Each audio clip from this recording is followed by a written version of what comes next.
right, we'll call to order the Zionsville Plan Commission meeting of May 19th, 2025. Please rise. Start with the Pledge of Allegiance. Pledge allegiance to the flag of the United States of America and to the republic for which it stands, one nation, under God, indivisible, with liberty and justice for all. Mike, would you please take roll? Dave Franz. Present.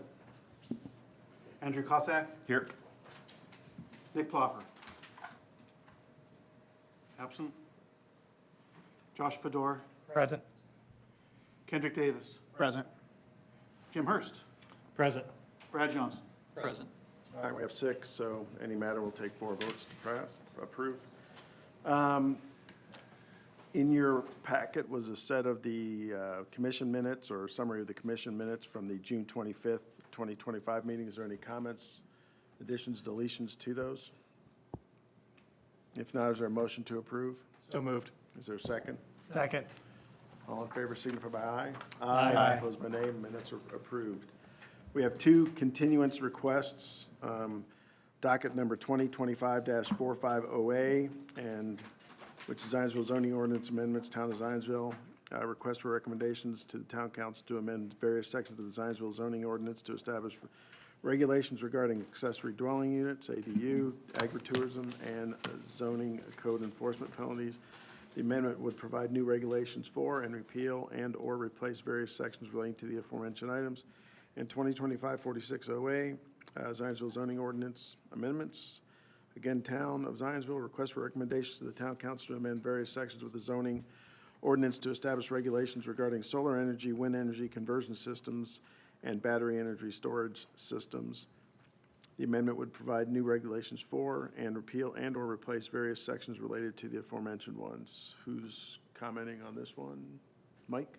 Right, the Town Council would like another month of opportunity to review the ordinance before we have a hearing on the matter on both of those ordinances. All right. Is there any questions, comments? Can we have a motion to continue to the August 18th meeting? Is that it? That's correct. Okay. Dockets number 2025-45OA and 2025-46OA. Is there a motion to continue these to the August 18th meeting? Make a motion to continue them? Is there a second? Second. Do we need a voice? Voice okay or roll? Yeah. Any further discussion? All in agreement signify by aye. Aye. Those opposed, nay. All right, those are moved to next month. On to this month's business, kind of a abbreviated agenda. So docket 2025-40Z, EPCON and proposed PUD ordinance for EPCON communities, the courtyards at Heritage Trail PUD rezoning, 7798 East 500 South, Zionsville, Indiana, rezoning of 180.75 plus minus acres from the rural single-family residential R1 district to the planned unit development PUD district for an age-restricted residential development not to exceed 362 homes. Right here. Mike? Yeah, I'll present this one briefly. Roger, if you would help me with the slides. There we go. Okay, this is EPCON Communities is here this evening to request a rezoning of this 180-acre site located at the southeast corner of County Roads 400 South and County Road 750 East, also bordered by County Road 800 East along the west border and County Road 5 South along the south, and all within Worth Township. The site is currently used for agricultural and single-family homes. All parcels within the site are zoned rural R1, which is a single-family zoning district. Property to the north, south, and west of the site are zoned rural R2, which is a single and two-family zoning district. East of the site is the Hampshire residential subdivision in the RSF2, which is a single-family zoning district. And there are 2 parcels supporting 2 single-family homes just east of the site along County Road 800 East in the R1 district, just as Roger's highlighting there for us. Thank you. Next slide, regarding the comprehensive plan As mentioned earlier, the site is within Worth Township, and so the 2014 comprehensive plan, as it speaks to Worth Township, designates the site as ag or agriculture general, which is intended for the production of agricultural products in this area. The petitioner is requesting to rezone the 180-acre site from rural R1 to planned unit development consisting of 362 age-restricted homes and a 26-acre park. Staff received amendments to the proposed PUD ordinance and exhibits in a timely manner. The petitioner also has provided a traffic impact study, which was issued on July 14th. And that's all I have for right now, just to introduce the project. Thank you. Is petitioner present? Yes.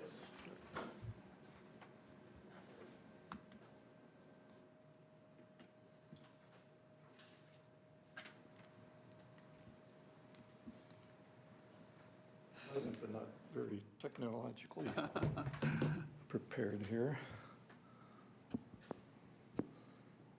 Let's see here. I'll get there.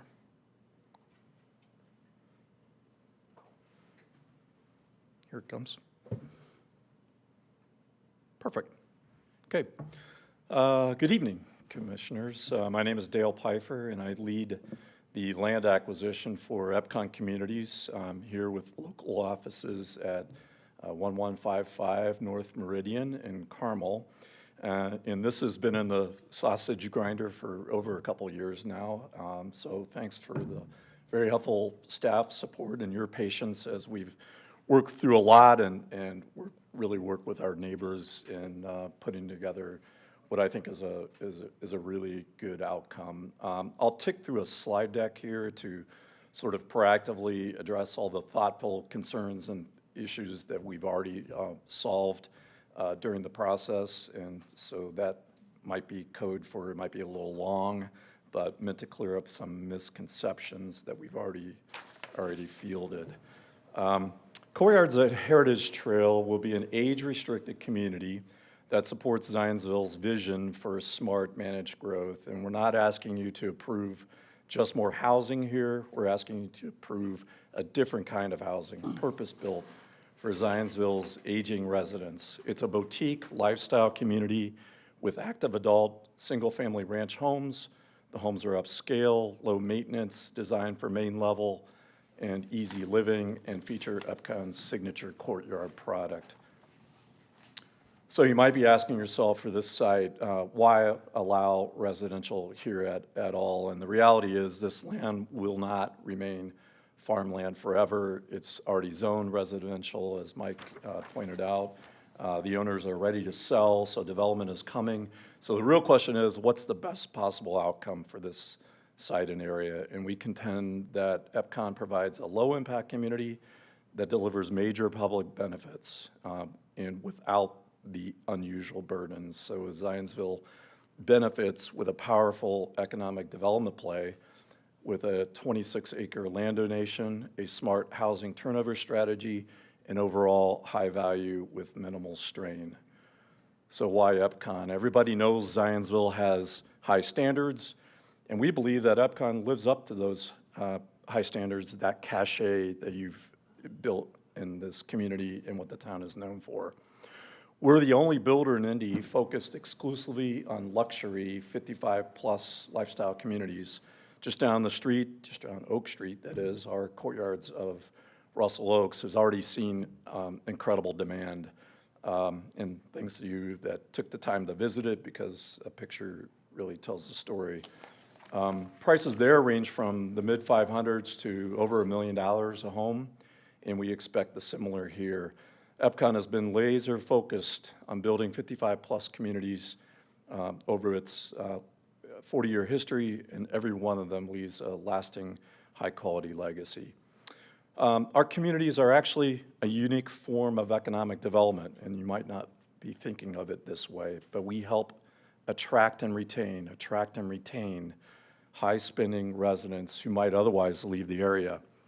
Typically, half our buyers are located within 3 miles of the site, and the other half are grandbaby chasers. And I like to call our buyers, they're givers and they're not takers in the community. They have lots of money to spend, and they spend their time, talent, and treasures locally within Zionsville without kids in the school system. So they support the local restaurants, the shops, the service providers, and they're engaged in the community. In short, we're bringing an extra enduring value to the community, not just rooftops, but an economic boost. And not surprisingly, Zionsville's 55-plus population is booming. It's projected to grow by 28%. But the problem is there's not enough housing to serve them. So Zionsville would be smart to attract and retain this demographic. Let's talk about economics. Every community has their budget constraints. And as we see it, the only sustainable fix is really to grow the tax base strategically without raising taxes. And EPCON delivers exactly that. $2.4 million in new annual tax revenue, $1.6 million in development fees, and an upfront $4 million land donation to Zionsville. That's over $50 million in direct economic benefit over a 20-year period. And by age restricting, making that commitment, will give the town flexibility to use TIF financing if it wants to in the future to fund the improvements of the park that we're donating. So no single budget, no single project fixes the budget overnight, but this one brings real predictable dollars with low impact. Okay, check this out. This is a different twist. EPCON also unlocks a smart turning housing strategy for Zionsville. And here's how it works. Seniors want to stay in Zionsville, but there's a shortage of right-sized homes, and that's where EPCON comes in. When they downsize into an EPCON home, it frees up their larger family home in Zionsville without building a new one, and that's the key. We estimate there will be about 100 to 150 existing Zionsville homes that would be turned over into an EPCON home at Heritage Trail. So that's the equivalent of a brand new, entire subdivision without having to approve a new one. So this is the kind of organic turnover that breathes new life into older neighborhoods and helps protect rural Zionsville from sprawl. This is just another way Zionsville can grow smarter, not just bigger. Let's talk about one of my next, my pet peeves in planning, and that's density. People always like to jump to, well, what's the density of this project? Well, density alone really doesn't tell the full story. Impact is what really matters, and they are not equal. You see, the density is just a proxy. It gives you a rough idea of how much the potential impact could be, but you can't measure the burden by rooftops alone. The same number of rooftops doesn't mean the same traffic, the same kids, the same cost. Our homes average only 1.73 residents per home. That's half the traditional subdivision. That means in reality, EPCON generates half the impact, half the functional density as compared to a typical subdivision with the same density. Bottom line, EPCON delivers all the economic benefits with far less strain. So what truly sets us apart? It's our copyrighted courtyard product. We have prairie-style ranch homes that are lower in height. Our signature floor plan layout centers around a courtyard, which offers more light, more privacy. Every home has an open floor plan, high-end finishes, and everything you need on one level. Every home is step-free, and lawn care is handled by the HOA, making it a true lock-and-leave convenience. EPCON is also truly neighbor-friendly as well. Our courtyard design puts the exclusive outdoor space in between the homes, not behind them, which creates more privacy and eliminates the backyard clutter. Our deed-restricted backyards ensure an extra 20 feet of green buffer space behind the homes, where no trampolines, no sheds, no anything really could be allowed behind the homes. And additionally, we have far fewer windows in back. That reduces the noise and light pollution for our backyard neighbors. And so effectively with this design, activity is shifted from the backyards to the front of the house, to the front porches and the sidewalks, which turns it into a true neighborhood interaction and walkability community. And finally, our HOA maintain lawns and buffers, ensure long-term maintenance. Let's turn to our plan. I think we just went through the site location. I'll just point out that in blue there, that designates the Lebanon School District. So this site is entirely in Lebanon School District. And the white jagged line just to the left is the border of Whitestown. So growth is already moving into the area from Whitestown, and the Hampshire neighborhood sits just to the right or the east of our development, and the area has mainly remained mostly undeveloped due to the lack of sewer. And so this land was annexed into Zionsville years ago, and now Whitestown is officially turning over the sewer territory over to Zionsville Utilities. And so EPCON has gone out and funded a sewer capacity study, and we determined that there is ample downstream capacity to handle our development and some more future growth. But that future growth will remain fully under Zionsville's control via zoning, via sewer tap limits, and annexation policies. So, as you know, uniquely Zionsville is the team leading the update to the town's new comprehensive plan, and I just want to point out, after months of public workshops and input, they designated this area as conventional subdivision, and so we meet that intent exactly. There's no reason to delay your approval waiting on the final comp plan, in our opinion.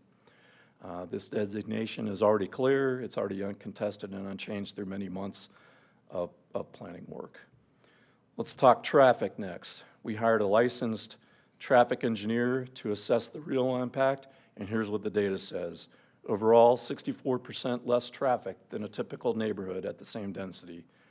That's 1,500 fewer cars on weekday trips, 2,200 fewer weekend trips. The final traffic report confirmed our site adds, quote unquote, very little impact to nearby intersections, even under the most aggressive growth assumptions.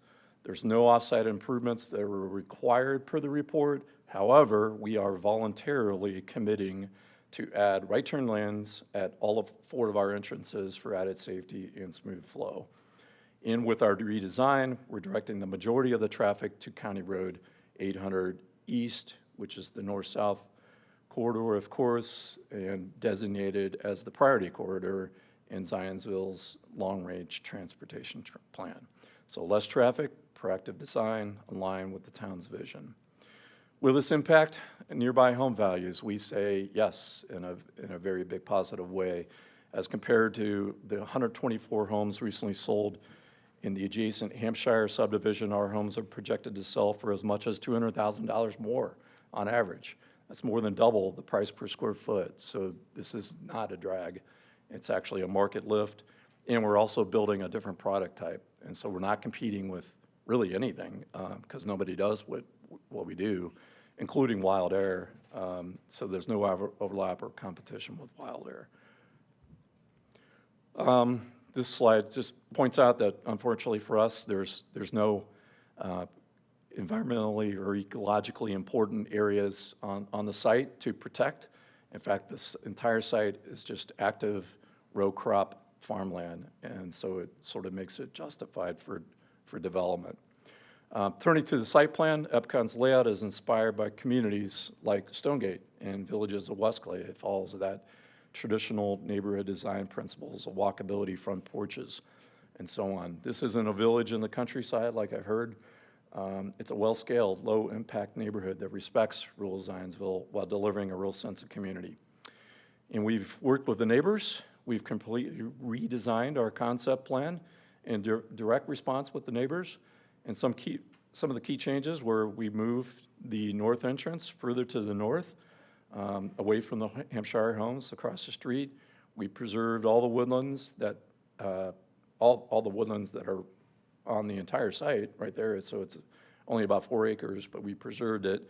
We strategically consolidated and relocated some storm water ponds. We moved homes away from the entrances, and we eliminated entrances on County Road 400 to the north at the staff's direction and along Whitestown Road. And so in response to our changes, we've received numerous complimentary calls and emails from our neighbors, including a formal letter of support from the Hampshire HOA, which is the largest adjacent neighborhood with 258 homes. So we listened, we responded, and then we made it better. We're delivering an amenity-rich, connected community. And I just want to point out on this slide, up here in the upper left-hand corner, this is where we're donating the 26 acres of ground to the town for a future park. So that's free public land, and where else can you find that in Zionsville, right? I want to be clear, this is land that will be owned and built and programmed by the town of Zionsville, and has nothing to do with our proposed PUD, other than we're just donating it. And I know the town is prepared to go through their own approval process, and I know this is a big concern raised at our community meeting in terms of traffic and concerns and use concerns of that acreage, but we believe Zionsville will have a transparent, open approval process for that. Also, in direct response, we really doubled up our efforts here on the buffer edge. Just want to point out that there's no rear-facing homes on County Road 800. There's only 5 homes that are even visible, all side-facing with private courtyards facing. So where you see the green lines, there's substantial buffer yards. Where you see the orange lines, there's more than 100 feet between the nearest home. Plus, we've doubled our landscaping in there. And we just had a real concerted effort and ongoing cooperation with our immediate neighbors. No formal objections, just respectful, productive conversations. And that's what neighborhood planning is all about. Effectively, we're transforming this chemically treated farmland into a sustainable, low-impact community. And I just want to point out we're preserving over 50% of the site and will remain open space, and that's more than double that's required. And just like our Russell Oaks community, we are one builder with one plan, and that equals no surprises. This is not a speculative development in any way, shape, or form. EPCON will own and control the entire site. That means nobody has to worry about fragmented development and coming back here time after time for 3 different plans and 3 different impacts. We'll develop the site in measured phases over an 8 to 9 year period through 2034. And then finally, we've heard there's a stigma about PUDs in Zionsville, and we just want to point out that in our case, we really feel like it's a benefit to Zionsville because everything is locked in. It's specific to EPCON and our exclusive copyrighted product, and so can't get away from that. So there'll be no bait and switch here at all. The planning staff has made some positive recommendation for our project and agrees our proposal checks every box for the Plan Commission's rezoning criteria. It aligns with the staff-supported medium-density goals, and it fits the proposed comp plan. So just in closing, this isn't just another housing project in Zionsville. It's actually an economic development play for Zionsville, along with the right housing, the right people, at the right time. It's a private sector investment bringing over $50 million in direct public benefit without a single school bus. So you're not asked to approve growth. We're just asking you to approve a better growth. So saying no to this doesn't necessarily stop housing. It just opens the door for something less thoughtful down the road. Saying yes not only means that you're smart commissioners, but gives Zionsville a smarter, better outcome. And so all in all, EPCON offers Zionsville a path to grow purposefully and without losing what makes it uniquely Zionsville. And so I'll just end it there, and if anybody has any questions for me or go to the next steps. We'll check to see if there's any comments Okay. from the public. At this point in time, is everybody from the public like to comment on this matter?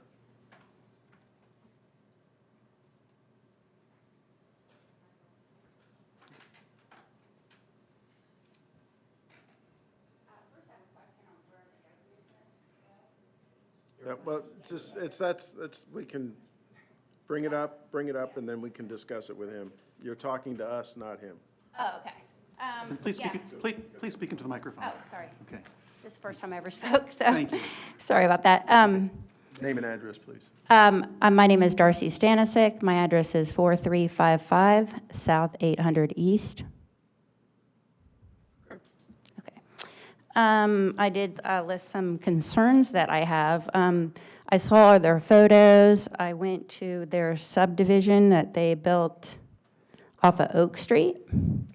And I took pictures in the back of these houses, you know, where they show the fence between them and everything. There are also air conditioners that you don't see, like it's not in their plan in their photo. So that would back up to not me, but some of my neighbors' houses, that they would see all these air conditioners right along the back and the noise that that would incur. And it's not aesthetically pleasing either, in my opinion. Also, the density of the houses, you know, they're very close together, and so the aesthetically pleasing, like, planning process of that. I know when Hampshire went in, they wanted to put more houses closer together there, and the community came and spoke on that, and they planned bigger lot sizes for that community. And then around us, we have Pemberton and other communities, even across from Pemberton, they're doing estate lots. So we have these bigger lots, which, you know, when you get out from more condensed areas such as Anson and downtown Zionsville, that's, I mean, I'm not against a community like this. I'm just against the area where they want to put the community.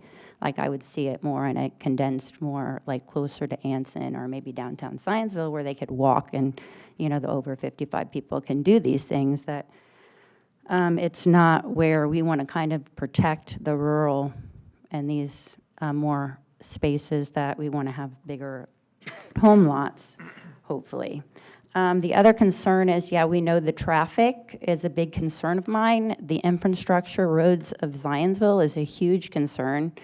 The intersection at 800 and 550 is already kind of staggered there, where it's hard to sometimes see, you know, that there's somebody there at the stop sign because it's like a jagged. And the road from that to where it connects to Oak Street is very windy and narrow, where even me and my large truck, I passed another truck, like within the past 2 years, and we sideswiped mirrors. Even though we were in our own lanes, you know how truck mirrors are out, we sideswiped and the mirrors exploded. And the other guy, his window was down and he had glass that came to his face. And neither one of us were like at fault on this, because it was just because the road is so narrow.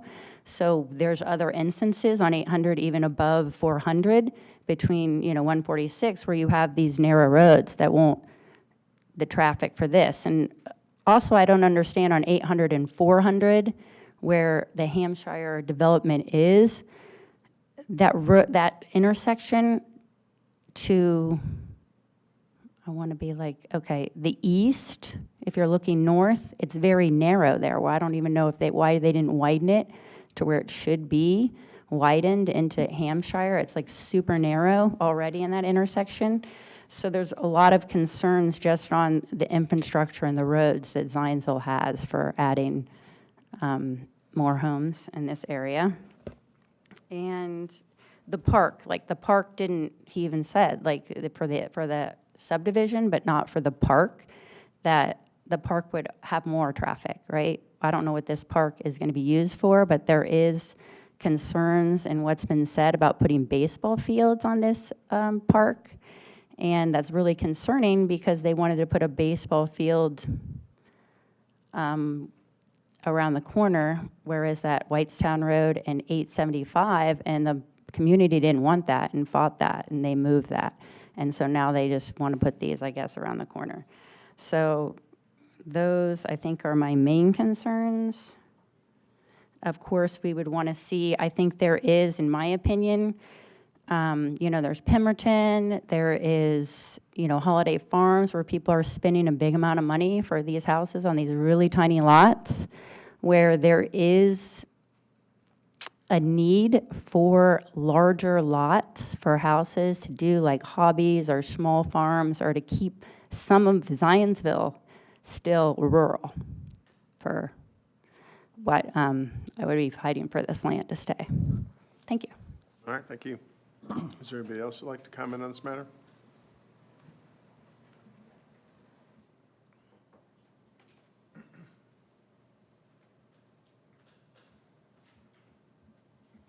Hey, good evening. My name's Andrew Cook. I live at 534 Amos Drive. I just wanted to request a clarification on this letter that I received in the mail about the borders. I think it's a moot point looking at the slides of where it's listed. The letter stated that the boundary went down to County Road 550 to the south. I think that must be an error, but I just wanted to clarify. Okay, all right. That's all I have. 500, yes, thank you. Thank you.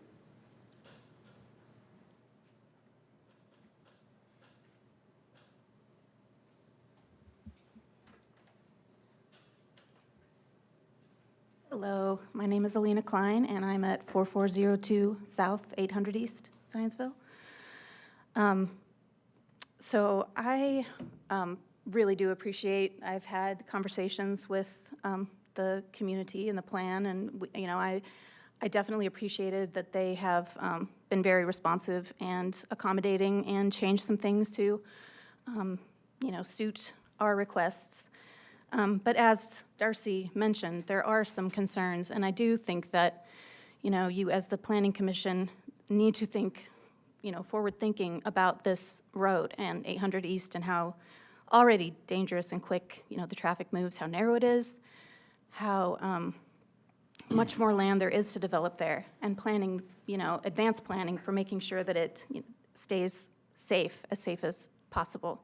Already, I feel like, making a left-hand turn is a tough thing to do out of my driveway. And, with this, even just 1,000 more people, that makes a huge difference. And with the park, I think that, this neighborhood might not bring in the traffic, but with that planned park, I would definitely love to know what was happening with that and how that would impact the roads as well.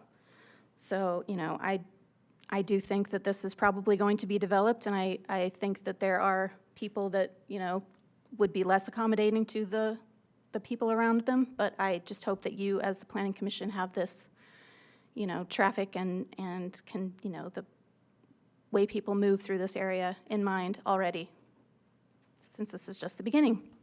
Thank you. All right, thank you. Is there anybody else? Anybody online? Petitioner like to respond?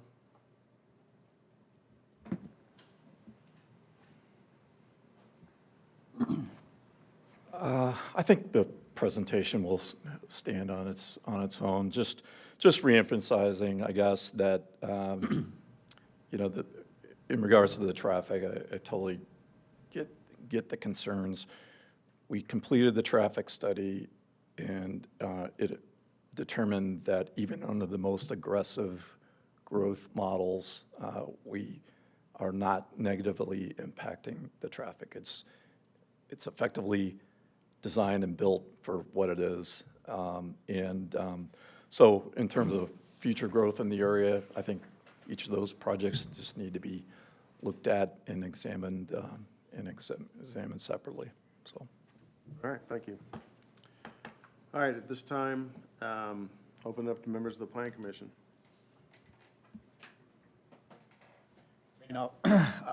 One thing that I'm definitely concerned about, and I appreciate how much you guys have worked with the neighbors and the neighbors that have come out and, understand the growth, that is happening, especially as Whitestown and Zionsville kind of come together. And I am really going to stress this part for me personally, because I have experienced it in operating an emergency vehicle on 500. I will tell you, the second that we come to 425 and 750, that intersection, and we head south on 500, we slow down. We are very loud. That road is very narrow and dangerous. It's the same thing, coming the other way, going to and from between Whitestown and Zionsville. That is only going to pick up, and it is not going to handle 55 plus driving at night. It is very dark and is very narrow. So I don't know, who that lands on, whose responsibility that is, just to be honest. But I will say that is in itself a pretty dangerous road, and probably something that doesn't come up on a traffic impact study, but the reality of it is that's, a pretty scary spot to be in, so. And these roads are managed by county, correct? Is that? Yes. Yeah.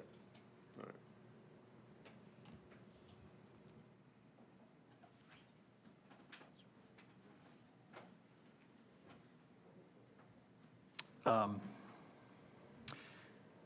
So, like 22 years ago, I was asked by the town council to give a presentation about PUDs because the town at that point had never really wanted PUDs. And myself and another gentleman came and spoke and gave the pros and the cons. And generally, I'm a strong proponent of PUDs, and luckily the town did adopt ordinances that do allow them. I think it's a good tool for the town in its toolbox. With that being said, I think that you always have to have a win-win. I mean, you're literally writing a zoning ordinance for that piece of property, and the town has to have something good come out of it, and the petitioner obviously has to have something good come out of it. And overall, I like the product.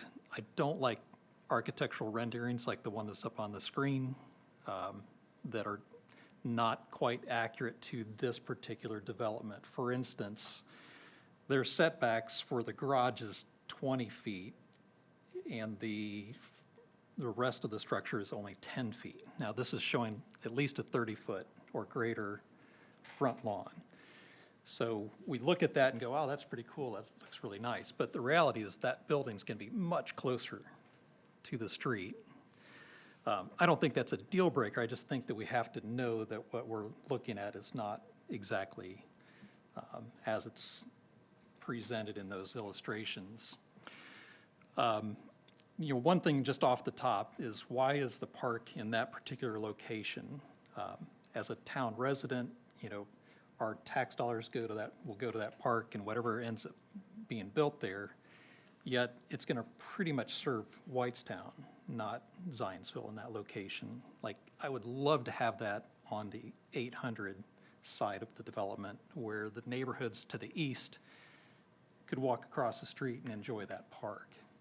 But that's not really an opportunity. This is a drive-to park, not a walk-to park, for the most part, for the neighbors in that neighborhood. I would love to see that top third be flip-flopped and have the park be on the other side of the road, or the other side of the development. I don't see things like trail connections to that park. For instance, maybe the electrical corridor there could be a trail location, but that's not particularly on here, and it may not even be doable. I don't know who owns the easement, or if it could be used for a trail linkage to that park. But I do think that should get flip-flopped, and that wonderful tree stand should be a part of that public park probably, versus from the cornfield on the far west side. I marked up the document. Again, I generally support the development. I think the density's fine, the product is fine. A lot of things I could say good about it, but I don't think the document is yet refined enough that I feel comfortable about it being a win-win. And it's really just language cleanup and some contradictions that are in here that have me a little bit concerned. Terminology's not consistent. It doesn't specifically spell out, it actually says that it has to be ball fields, public sports fields, and related uses by the town for that green space. I think if it's going to be dedicated to the town, it should be for whatever the town's purposes are in the future. So it may be a park, but it may have to be a fire station at some point. I don't know. But I don't want to have this document restrict the town from being able to use it for something else or co-use it for something else. I just don't know. So there's some things like that. The language says that it's what's written in here or if it's silent, it's what's written in the zoning ordinance, but it sort of backs up and kind of contradicts that as well in here. And I don't want to have that be a contradiction. So for instance, there's some language in here about home businesses. It's not clear because it has some language about home businesses, does that mean that none of the other towns' regulations for home businesses apply, or is it just because they've got the category covered, does that mean everything gets wiped out, or is it just the very specific sentences for home businesses? I want to get some of that clear. It says that it's age restricted, but it's not in the PUD of what that age is. I've actually, in talking with the sales reps at EPCON at Russell Lake, is this the same PUD model that they had for that? Do we know? Oh, exactly. It's not? Okay. So there's other things that are vague. So single-family detached is a permitted use. A lounge building, pavilion building, clubhouse building, and other site amenities. To me, I like to be clear. What are those site amenities? Because that could be interpreted many, many different ways. Let's just get a little more specific. Or it could say something like, as presented in exhibit whatever, and just let that exhibit be what stands.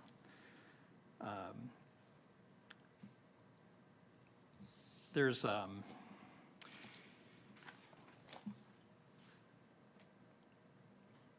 could just keep going, but so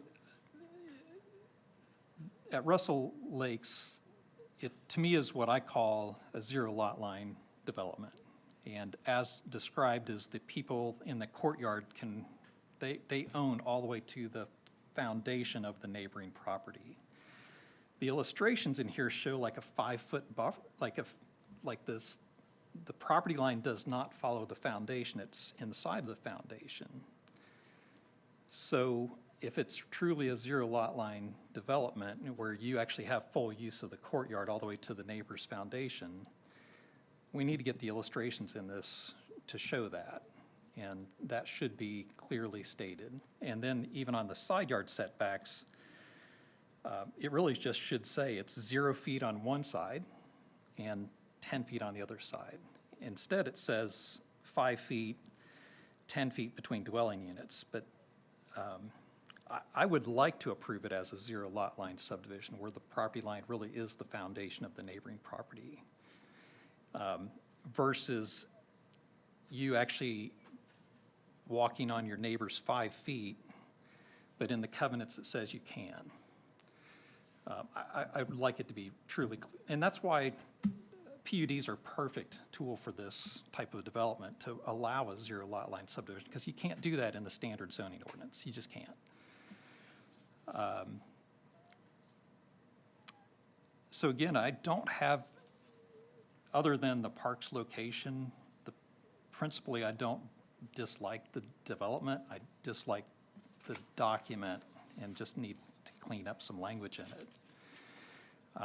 And I don't think it substantively changes the development.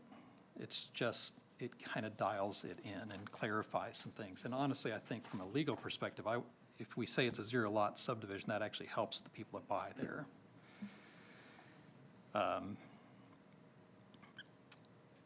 And again, I could go on. There's just a few more substantive types of things in here.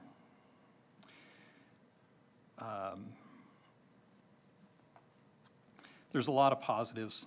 Again, I'm just picking on the few negatives, but I think they're still deal breakers. The garages, in some of the exhibits in D, it shows the garages, I think, closer than 20 feet to the property line, and it clearly says that the garage is supposed to be 20 feet. I think they're just using typical drawings, but I think they should be accurate to what the PUD is stating. There's a some cross-references that are not cross-referenced to the right sections. So the clubhouse says it should be planted with, the front of the clubhouse shall be planted with sod. But there are sides to that clubhouse that also face other public streets, I think. And I'm just wondering if those other sides that, in the other places it says any front yard should be planted with sod, which if you're on a corner, you have 2 front yards. This says the front of the clubhouse should be planted in sod. If it's on a corner or facing another public right-of-way, I think we should have sod on that other side as well.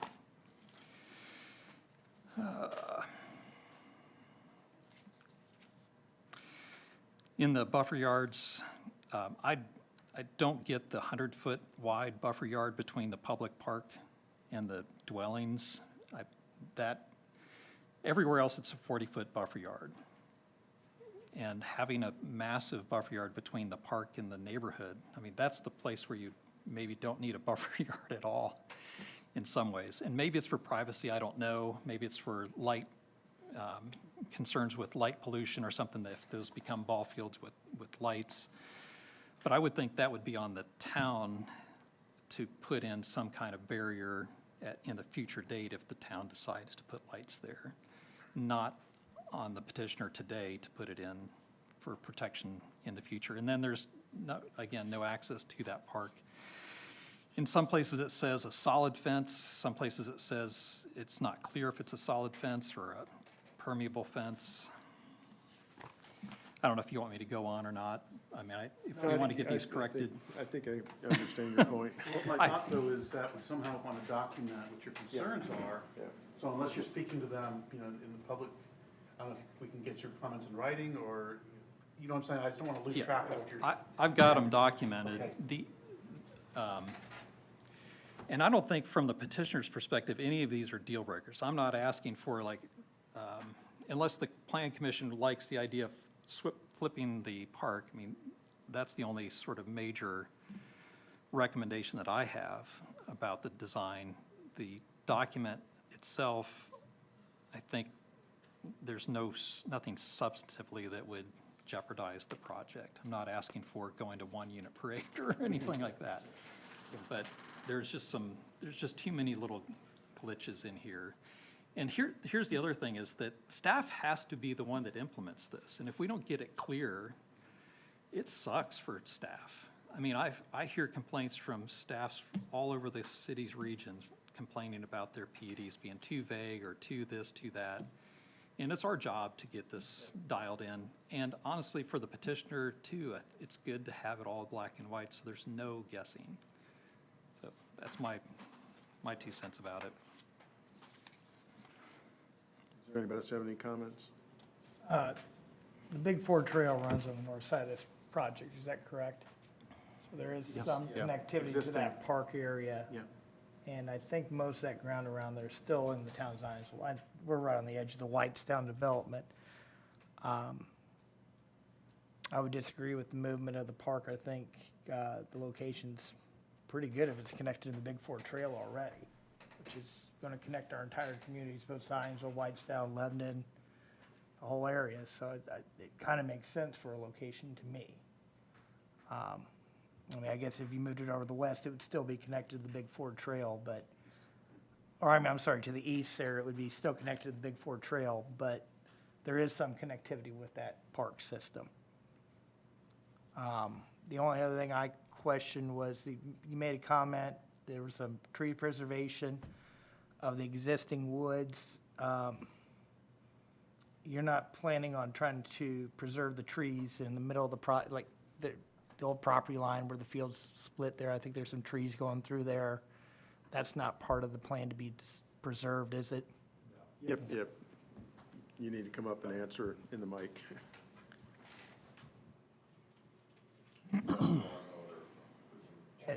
And just that 3-4 acre woods up there, perimeter trees are not planned to be preserved or anything such as that? No, there can be perimeter trees, especially those that are located off the side of the property, but You're not, but I'm saying you're not committing yourself to preserving any of those trees, correct, okay. And then, that's all I had. As far as the AC units, where are those located? They're behind the homes. Okay.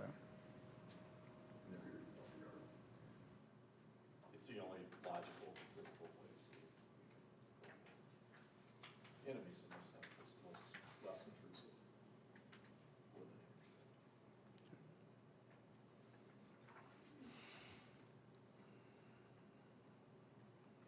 I mean, based upon what I'm hearing up here, it sounds like this needs to be continued to a later date. I would like that To accommodate. opportunity to get this cleaned up. Yep. Even meeting with the petitioner and staff and trying to just work through the details and bring back a red pen or just a new version of it, whichever, that we can, I don't want to have to re-advertise it, so we can, if we red pen it, then Plan Commission can make a motion to accept the changes to the original document and take action on it, I believe. And I mean, if we'd still have to, it'd be still, public hearing would be reopened at that point in time or no? Your prerogative, I mean, like I said, if you could accept that as a submission, if the petitioner speaks, then you need to let the public speak. Okay. Yeah.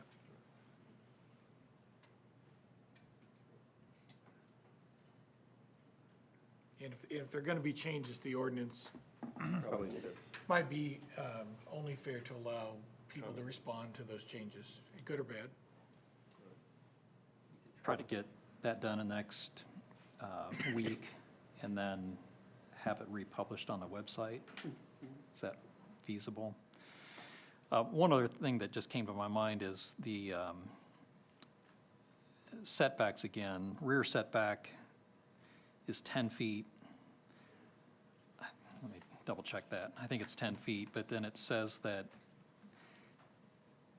anything besides the primary structure can 100% go into that easement, so they can go literally to the property line, which, and then all of the illustrations for buffer yards show all of the backyards at 20 feet.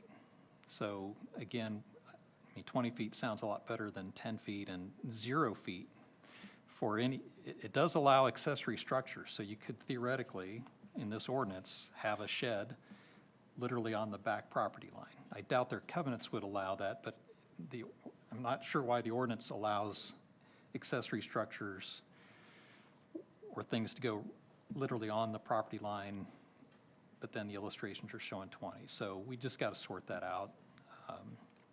Hopefully the lot depths are significant enough that we can get those numbers to work out. Comments that you can give staff? I can, Okay. we can copy this and meet meet this upcoming week or later this week. Or you could scan the document as well and send it to us if that's, Yeah, I mean, speaking it's, to the microphone. yeah, it's my notes. I would have to probably mark it up. I just Okay. I need an original document I can do some track Oh. changes on. Okay. I didn't have any way to, You'd like to get the Word doc? yeah, Word, PDF, anything that I can All right. mark up. Okay. Anything else? All right, so the August 18th docket's pretty full, but optimistically, I think we can probably fit this in. So is there a motion to continue this matter to the August 18th meeting? I move that we continue docket 2025-40-Z to the August 18th meeting. Second. Any further discussion? Mike, would you please take roll? Josh Fedor. Aye. Jim Hurst. Aye. Kendrick Davis. Aye. David Franz. Aye. Brad Johnson. Aye. Andrew Cossack. All right, this item is moved to next month. Thank you. Next on the docket, new business, 2025-47 EPA. Town of Zionsville, Fire Station Number 292, Building Addition, 998 South US 421, Zionsville. Development Plan Amendment for a 640-square-foot building addition being in the rural single and two-family residential district and the rural Michigan Road overlay. Roger, you got this one? Yes, sir. All right. If my screen could be promoted, please. Thank you. As mentioned, the petition before you for consideration is development plan amendment for a 640-square-foot building addition to the existing firehouse known as Fire Station 292. Location of this is at 998 South US 421 in Zionsville. On the screen in front of you is a location map, and for orientation purposes, Michigan Road runs along the east side of the subject site. To the north of the subject site, we have Finley Creek Vineyards. Immediately to the east of the subject site, on the opposite side of Michigan Road, is the Boone County Resource Recovery Facility. And then to the south, we have some agricultural uses. A little bit further to the south is the northern edge of the Bradley Ridge PUD. And then to the west and to the north are some large lot residential developments. But again, the subject site is the existing fire station. This site is also zoned R2, which is rural single and two-family residential district, and it's also within the rural Michigan Road overlay. The use is permitted. Again, off to the east is I-2 rural and industrial classification. To the southeast is agricultural ground. To the south is other I-2, I should say to the south and west and north are other parcels that are zoned I-2. The petitioner, who is the town of Zionsville, intends to extend the existing truck bays of the fire station to accommodate larger equipment. The extension will occur along the front of the building facade, which is facing Michigan Road. So this is a depiction of that facade that's facing Michigan Road. Here is the site plan, and again, we're talking about a small addition right in this area. Another way to view it is this would be the extension or building addition at this point. Here's just a zooming in to the proposed development. This would be the new building addition. And again, it would be occurring at this area of the building's facade. Just some more graphic representations of what the building addition would look like. The projects are, as this project is located within the rural Michigan Road overlay, there are certain architectural requirements and also exterior building material requirements. The project's architect has provided a letter which was provided to you as Exhibit 5 of the staff report. That letter details how the proposed building addition complies with the architectural design and material requirements of the rural Michigan Road overlay. The primary exterior building materials of the addition will match those of the existing facility, which are split face CMU blocks, brick, and EIFS. Staff's position is favorable regarding the proposed development plan amendment. I'll be glad to answer any questions you might have. All right, thank you. Would the petitioners like to add anything? All right, thank you. Is there anybody in the public who'd like to comment on this matter? I'll open it up to the members of the Plan Commission.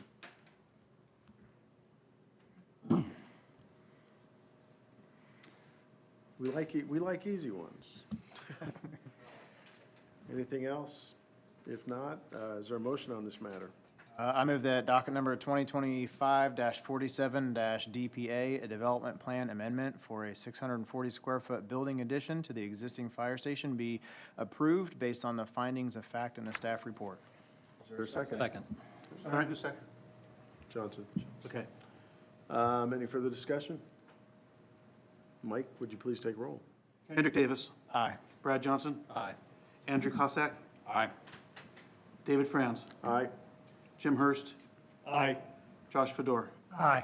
All right, that is approved. Thank you. Anything else for tonight? Yes. Okay, go ahead.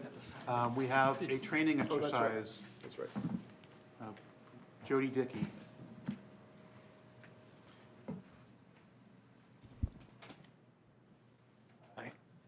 We had a short evening, short agenda this evening, so we thought it'd be a good time Yes, to yeah. get this. get Can't we done. do it, it says August, we can do it. I know. Oops. I heard August is going to be a breeze, It said right? March when I started. Touche. So we'll be continuing this to the August meeting. I just thought. That's good practice, all right. I like Yeah. it. So just briefly, we have new rules and procedures. So yay. What do we do with those now? And I'm going to pull out my notes to myself because I wrote some notes off to the side to say, don't forget to say these things. I'm still digging. Okay.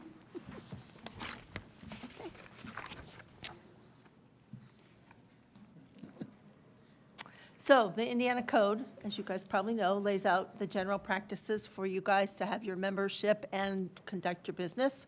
And then local plan commissioners can set their own rules that guide the matters under their consideration.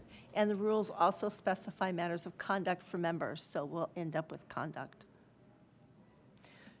So what are we talking about when we say rules and procedures?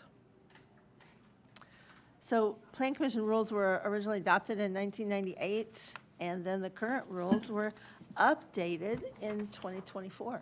So here we are just now talking about them. So the rules discuss really broad categories like general stuff, how to conduct meetings, do public hearings, notice requirements, et cetera, et cetera.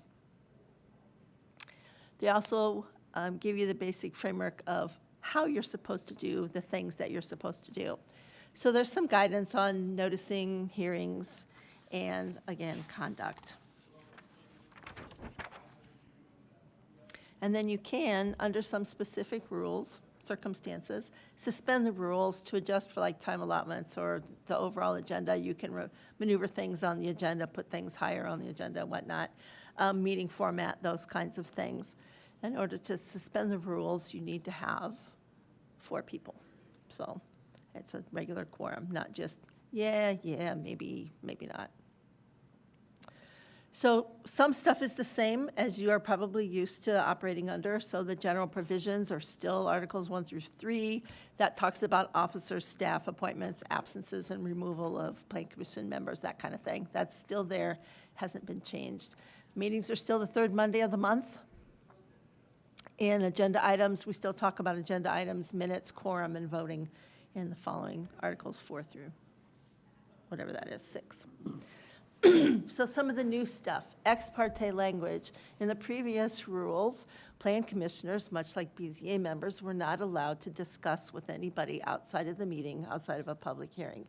Now, we allow plan commissioner members to go ahead and discuss with each other, with council members, with petitioner, with the neighbors, stuff that's on the agenda. We also brought in the public hearing, public noticing. It used to be 10 days, now it's 14 days. And then we said instead of the immediately adjacent parcel, it's 2 properties or 660 feet, whichever is greater, whichever's less. Sorry, less. We also modified the public hearings, the structure of the public hearing. So we added a lot more structure to what was previously put into the rules and regulations. So for example, sorry, the new rules say we need to have a sign-in sheet so that folks sign up to speak, and they're either going to sign up on the in favor side of the sheet or the against side of the sheet. We haven't really implemented that, and I don't know that anybody's cared. Do we care? So is that something that we want to take out of the rules? We also included electronic meeting information just into the rules. It used to be a whole thing, you know, COVID came and we could all meet electronically from the safety of our own homes, and that was a whole separate ordinance. We just incorporated that ordinance as what is into the rules of procedure, so it's not a separate document.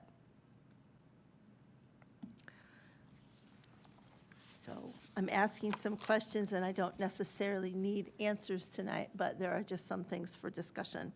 So, sorry.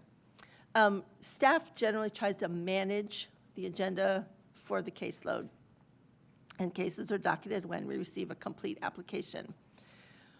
So in our minds, complete application is the application form, all the supporting documentation, fees, all of that kind of thing.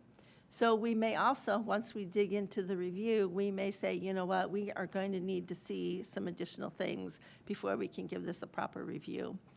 And then I'm going to say that commissioners shouldn't discuss or shouldn't consider brand-new information presented at a meeting. This is a little bit different for those of you guys on the BZA. The BZA takes testimony, and so they're taking all of the facts and evidence at the meeting, and then they deliberate.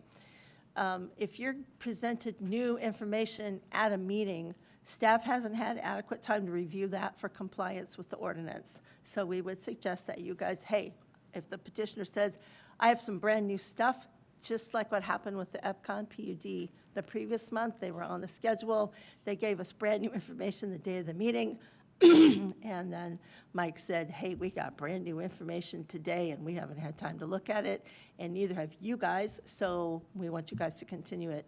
And so then they were heard this evening. So I just want to make sure that's in your brain. So regarding complete application, do we want to set firm rules on what we consider to be a complete application, what you guys might want to see as a complete application? So, and then do we want that in the rules and procedure? Because we currently have that in 3 places. We have it in the rules. We have on our application forms, we say you must submit these things with your application. And we also have it at different places in the zoning ordinance. So do we want it only in the rules? Do we want it only in the zoning ordinance? Do we want it only on the application forms? So thanks for you guys to think about where do we want what is going to be considered a complete application. That helps staff give some guidance to the petitioner on where you're going to be. Yeah, on that, it can be in all 3 places, I guess, but as long as it's consistent is the key thing. So is it consistent in all 3 places? Is it defined the same? It's not. It's So not. that Okay. is certainly So we need to something figure that out we what the also need definition to, is, and- yeah, yeah, because okay. stuff falls through the cracks, or it's just one thing's updated and the other thing is not. So we need to decide what will be complete, and then we'll just, you let us know where you want it, and that's where we'll put it. Is there a, I'm asking our attorney, is there a better place that you prefer language like that to be? The ordinance, the application form, or the rules and procedures? Well, I like it in the ordinance, both the zoning ordinance and the subdivision control ordinance, because of cases that talk about how you have to outline the expectations, and you can't make it a mystery, and developers don't like that. The most recent round of legislation this year showed a lot of consternation with people not being able to know what the process was. So one of the new bills just instituted new shot clocks on applications for permit, applications for plats. And it shows, I think, that the legislature also agrees. I think it should be consistent, but I think it should be in all these places, so that it's very clear to anyone dealing with us, even before they talk to staff, what is expected of them and how we will determine it. I also think that the solar case, which came out and said that, you know, if staff didn't require everything that's listed in the ordinance, then the staff can't, neither the staff nor the Plan Commission could consider it to be a complete application, because it robs remonstrators of the opportunity to prepare. It's also something we have to keep in mind. But so I think that we should have it. Now we're required for a permit to provide a schedule of everything we require and deadlines and fees, and this is the new law, July 1. So I think I prefer it to be everywhere we can put it, because this is the jungle in which we are now, of people saying it's too hard to know. I should be able to get on the town's website and see what the requirements are. So that would be my answer. we, Go ahead. if we don't have it in some places, I think your first statement was the ordinance is the most important place, and I agree. I mean, I don't know of too many petitioners that ask to read the rules and procedures. I mean, it just, I mean, I can't say that I've read it cover to cover yet. I hope to do that, but the reality is that so few people read that document. Everyone reads the application, and everyone reads the ordinance. So those are the two places to me that are the most important. And I'm also of the opinion of ask for everything and with an allowance for staff to waive requirements versus ask for core things and then say the staff can ask for more information. I'd rather err on the side of them waiving things than having them off the cuff asking for something else. So I'd rather have that exhaustive list be what's in the code, and then when it's clearly not needed, a staff should be able to just say, yeah, you don't need that. That's not applicable or relevant to your submission. Yeah. Might be the way I would say it. Yes, yeah. I'm not crafting the legal language, thank you for. So would staff draft what they would say would be a complete submission or complete application, and then we can take a look at that? And Sure, yep, that would be modify what great. needs to be made? Yep, that would also help us. Our practice is to, once people file a petition, within a couple of days, we've published everything on our website. So, you know, here's the future agenda. Staff hasn't even had a chance to really review the details of that petition. But everyone now has the expectation that, well, you filed in June. I do not know what's going on. You filed in June, you're going to be on the August agenda. And maybe you're not going to be on the August agenda. So somehow sticking language in there that also gives staff that ability to say, no, you're not. So that's also something I think that we might be interested in. You know, if the petition isn't complete, we get to say, you know what, it's not complete, and your expectations notwithstanding. So, cool. Especially if you guys start to get backed up too. I mean, if there's language in there, you know, where you can say, hey, we already have all of this, you know, it may or may not happen, right? But Right. we already have all of this, and the proper due diligence time would not be Right, yeah. available. And then I agree with the new, any new information presented after what we deem to be considered a complete package moves you to the back of the line. So, I mean, basically, new information is anything that's not in the petition that's available to the public. That, you know, when, That's generally what happens is they file stuff, we say, we need a few things, there's some technical information, they haven't got everything back in the deadline yet. We've published a staff report a week ahead of the meeting, and then maybe between the publishing of the staff report and the Planning Commission meeting, maybe we get some new information. So we might have some time to look at it, but you haven't seen it, the public hasn't seen it, so that kind of thing. Roger, I'm sorry, were you gonna?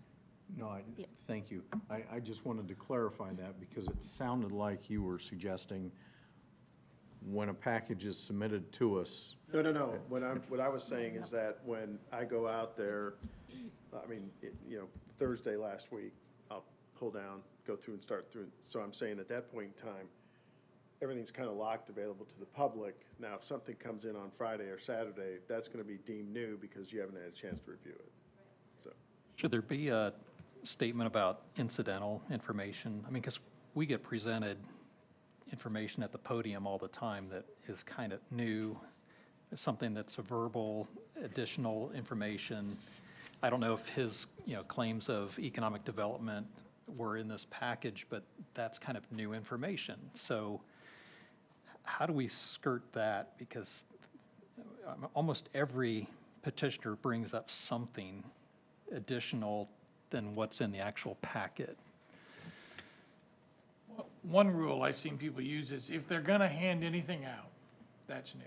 If they're just gonna talk about things, but you have had that, you've had new conceptual designs, new commitments you've never seen before.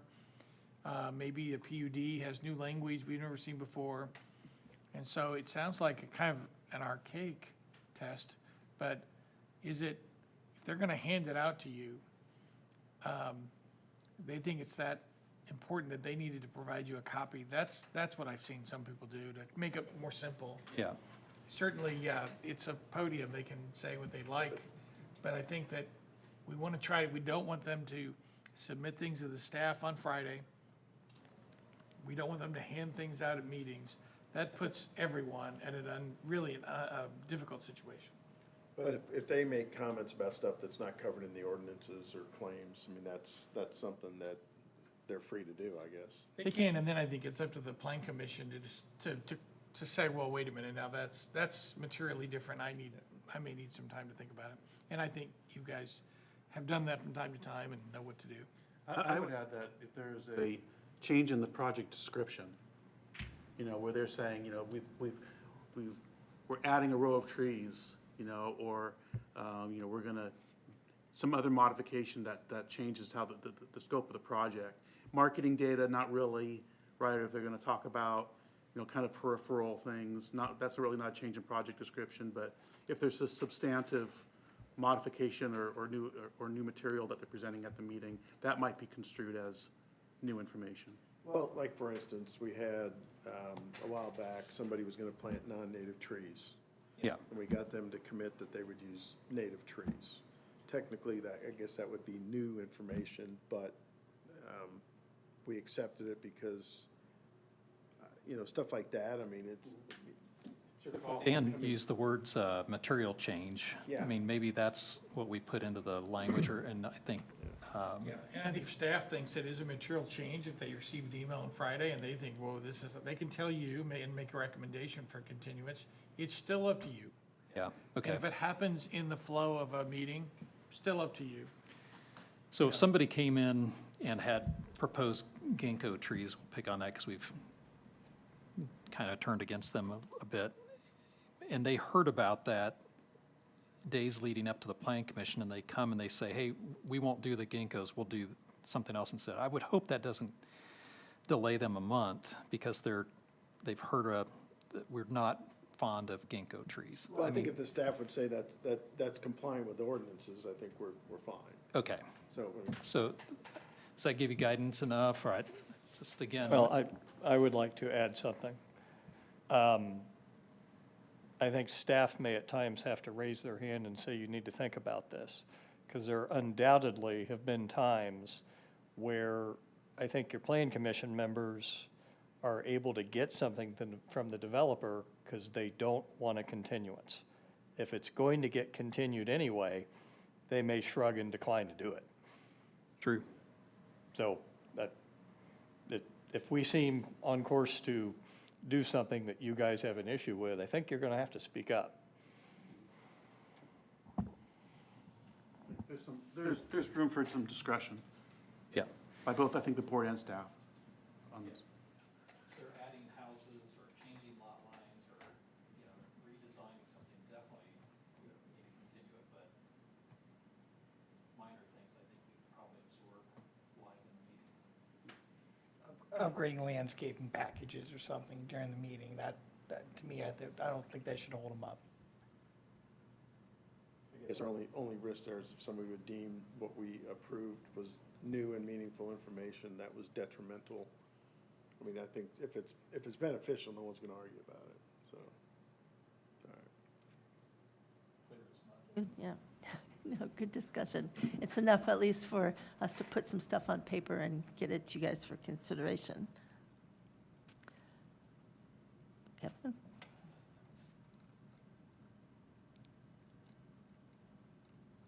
Come on, okay. Okay, so more new stuff. Public hearings. We've always done public hearings, and we've always had them for plats, rezones, and development plans. But the new rules have some different procedures for conducting the hearings. I talked about the sign-in sheets earlier, but I want to go over what we typically do in our meeting. So before we have public comment, we have the staff presentation. Plan Commission gets to ask questions of staff. And then we'll have the petitioner presentation, and then you can ask questions of the petitioner. Then we would open a public hearing, and this is laid out in the rules on how the meetings will be run. So, okay, all that stuff, introductory stuff is done, and then the president says, it is now 7:02, bang, the public hearing is opened. And then, then we have it so that there are speakers against, and then speakers in favor, and then the petitioner rebut. We also have time limits for all of those. Again, it's very structured compared to how we used to do it and how we continue to do it now. We had a public hearing tonight, and people just lined up, which is fine if that's how we want to do it. It's just not how we changed it to do these current rules and procedures. So do we want to have a sign-up sheet? Do we want to have categories of folks speaking? And do we want to have the time limits? Currently, it's like 3 minutes per person, 20 minutes total time for folks against a petition, 20 minutes total time for folks in favor. The petitioner gets 10 minutes, and then there's 5 minutes rebut. It's very structured in the rules. We don't tend to want to do that, so we haven't been doing that. If we don't want to do it, let's get it out of the rules so we don't have to do it. So that is another thing for you guys to sort of consider and deliberate over and how we want to do that. But I will say, however you want to do it in between times, you must open the public hearing, and then you must close the public hearing. Just noting the time. Now, I've been keeping track of the time, so I've been opening and closing the public hearing I know as I that see fit, but. This is something that, over the years, having done this, and Josh, you've been doing this for a while. We've always felt like this is the public's last chance to Right. make statements. So we've been pretty liberal when it comes to this stuff. If we know that it's going to run long, we've suspended the rules and extended time. Yep. But this is an area that, unlike the town council, they give 3 people 3 minutes. We've always felt like this is the opportunity for people to speak. Sometimes they might say something that the petitioner picks up on, and they'll agree to do it. I mean, there's stuff like that happens. Right. And other times, it's an opportunity for them to just, vent, I guess, in some senses. But, so I understand, and, I mean, we could be more formal about it, but, I'm open up to what everybody else says, everybody else thinks on this. I want to ask for a legal opinion, too, about how closely must or should the Plan Commission follow its rules of procedure? Is there any type of jeopardy we expose ourselves to if we don't follow the rules precisely? Could somebody complain, hey, you guys didn't, follow your rules, or you didn't suspend your rules? How concerned should we be? You mean on public comment on the public hearings specifically, or you mean something else? That could be just any element or any particular part of the rules of procedure that we may not have followed.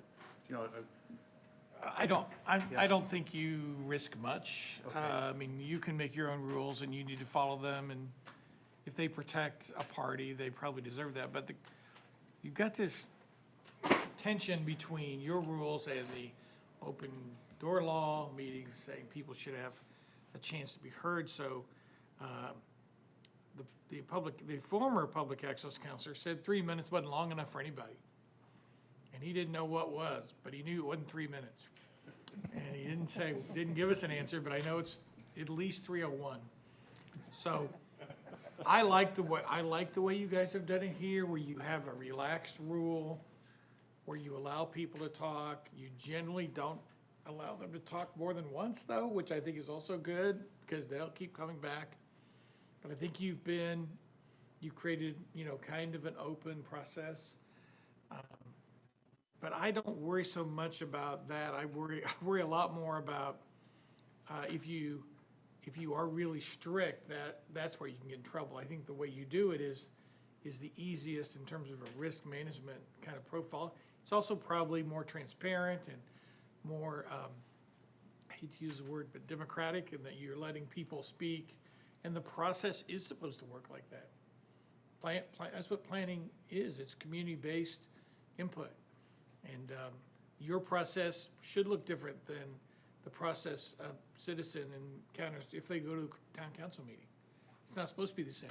So I like the way you guys do it. I don't worry so much about you didn't follow your rules to a T. To me, I'm unaware of a case that threw a decision out because of that, but. I mean, I think it'd be more of an issue if we shut people off and didn't give them the opportunity to speak. They felt like they were, shortchanged, if you will, but. I do think if you see a room full of people, Yeah. then what you ought to think about is 5 minutes. Look, we have a lot of people here. I'm going to limit comments to 5 minutes. Please be succinct and organized in your comments, and we'll hear every one of you, but 5 minutes. I think you can do that. You're perfectly safe. And I think that's something to keep in the back of your mind if you're running the meeting, particularly that you may need to have some semblance of order in order to just get through it. I saw a person once talk for 45 minutes at a meeting like this and thought, I wish we had said there's a 5-minute limit before they started, because it took a long time, so. I do like the idea of timing in, opening and closing the public Yeah. meeting portion of it. I completely agree. I've been to other municipalities around the area and been someone who's gone up and spoke for and against projects, and you walk in and they're like, well, you got 3 minutes. So you befuddle your thoughts, you don't get everything through. So I don't like the idea of trying to limit people to 3 minutes. The way we've done it has worked well in the past. I definitely like the idea of closing the public meeting portion, because then we get people from the public not coming back up for a second time. Yeah. No, and Now, can we ask, the question is, can we ask someone, if we have more questions for someone from the public, after we close the public meeting, can we say, ma'am, or sir, ma'am, can you come up and answer a few more questions that I have You may, without violating? but only do it if it's absolutely necessary, Gotcha. is my advice. But yeah, I know what you mean, and you guys had that once, and I remember thinking, you wanted to understand better, and then that allowed you to ask questions of the petitioner. I thought that was good. I'm just saying, yeah, be careful, because. Slap my wrist when you need I'll do a to. better job of trying to remember the time. But remember when we switched over to you guys giving the thing first? It took me about 6 months to get that right. Right, yeah. And that's fine, because whenever you say, does anybody want to talk on anything, I'm like, okay, what time is that? That's when the public hearing opened, and then when people stop talking, okay, that's when it closed. I And agree, that's we pretty just- much all the structure. If that's all the structure you guys want, I can live with that, because it's way easier for me too, instead of saying, wait, this 3-minute timer has to go off, and then the 20-minute timer has to go off, and then the 10-minute, and Roger cannot talk ever And again. I think it's And so, important that yeah. we note that it's closed. I mean, I'll try Yep. to do a better job of, Yep. announcing that it's now closed. And then typically, I'm sorry. Yeah, and then typically, once you after you close the public hearing, then it's your time to deliberate and discuss amongst yourselves, and then make your decision after the public hearing. But then, as Dan just said, if you start deliberations and you have a question you need clarification on, you can certainly call the petitioner back up to ask a question, or a member of the public to ask a question, even though the public hearing's been closed. We should have in the rule that states that, I'm sure if this is working or not, I don't have it for me. Here, there you go. We can be friends. Okay, I guess mine's not working. Just that, Dave, you've done a great job of asking people to move on if they're repeating the same message. I think that should be in the rules, so we can kind of stand on that point, instead of 10 people saying the exact same thing. And then having some kind of time limit, 5 minutes, whatever it may be, in the rules again, so that if we do have a packed room, we can rely on that. But otherwise, no cumulative caps, or I don't think that serves the public or serves us. Yeah, I've been making some I notes. like our so- defined rules loosely applied. I like what we're doing. We have defined rules. If we feel we need to enforce them, we can. But to the extent we can let people say their piece. I mean, like I said, if we know that there's going to be a long discussion, we attempt to suspend the rule. I mean, Right. We suspend the rules in advance. Other times, you don't know until you get into it, so. But I think too, that's something to keep in mind, as you put a president in place, can that person apply the rules just like you had said? So There's think times I that's- wish I didn't, I'm telling you. So, just a clarification is, so when we close the meeting, is that a vote, or is that like? No, the we- closed No, hearing, you close the public and then- hearing. So when I say, okay, there's nobody, now I'll open up the plan commission, that's when I close the meeting effectively. Not that you would do this, but I could see a president just being tired of the audience and saying, I'm closing the meeting, and the other plan commission members maybe want, I'm not saying you would ever do I that. know. But I'm just saying in the rules, it probably should say that the plan commission needs to concur that it's time to close the meeting instead of just, I don't know. Yeah, That's I just- mean, yeah, and I usually, give them 30 seconds for the last speaker to, okay, anybody else, so. But if there's an issue, I guess that would make sense. If there's any question that the meeting's shouldn't have been closed, I guess that's, but I think we all know when it is or isn't, so. Again, no criticism of you. You've been awesome. Just, Second that. Any other, Anything else? anything else? I still have a couple more slides, but Okay. Sorry, maybe. could I ask, did Nope. we land anywhere on the sign-up sheet? I'll just say, I don't have a problem with that per se. I think it could make sense. I do wonder if you need a third category other than for or against, because some of these seem to be maybe on both sides of it, so Oh, somebody sure. just wants to come and share some information or something. Well, let's ask the basic question, why do we need a sign-up sheet? I mean, we don't put people's names and addresses in the minutes. We ask them to give their name and address at the podium, but again, I don't think that's in a rule. We just Well, ask we used to people- print the whole minutes. The whole minutes were submitted, I mean, as. Right, yeah, so we they used to get a try to capture transcription, everything, yeah. right, but I don't know that, I mean, it's nowhere in the rules where you have to publicize who came, who spoke. So if we don't need a sign-up sheet, if we're not calling people to the podium, do you want one? I don't think we need one, but, I'd like for you to have one. Okay. Because on the rules about appeals, the statute says that the only people can appeal are people who attended the meeting and spoke. Okay. Or submitted something, or submitted a remonstrance. So how are we gonna know who is who? And that's why we have them sign in. Because, yeah, I don't know, I didn't get someone's last name, one of the speakers tonight, I have no idea. right, What yeah. their last name was. And I help review the minutes, and I can't tell you how many times the transponder says, no idea, it just has a blank. So, when they changed the rule about who could appeal a decision by the BZA, I think that's when it became incumbent on us to really have a sign-in sheet. Prior to that, I don't know that it mattered, but my opinion is when they changed that rule, that made it so that we might be able to say, Your Honor, we don't have to respond to this appeal. They weren't there and they didn't speak. Well, how do you know? Well, because we have a sign-in sheet and their name's not on the sign-in sheet. And there were 3 people on the sign-in sheet and 3 people spoke, so we know it's not them. I know it's a small thing, but that's why I think I don't mind if it says for, against, or whatever. I don't care about that part. I think that's okay. Just, we need to document who spoke. And we may not always get it on the tape. Okay, I was just gonna ask if that was covered. I mean, I know it's on video. You can go back and look at it, so I don't know if it's covered there or not. but- Just, we can't understand them, though. Or like if they just don't identify themselves, we've had that before too, if they just start talking, then they run off and sit down. If we could win an appeal because they weren't here, I'd like to be able to prove it. Good point. I'd rather win some than not. I'd like to avoid the lawsuits, but hey. And if you, I've got a daughter going to college. if you tell our chair 17 people have signed up to speak, he might think about applying the rules, right?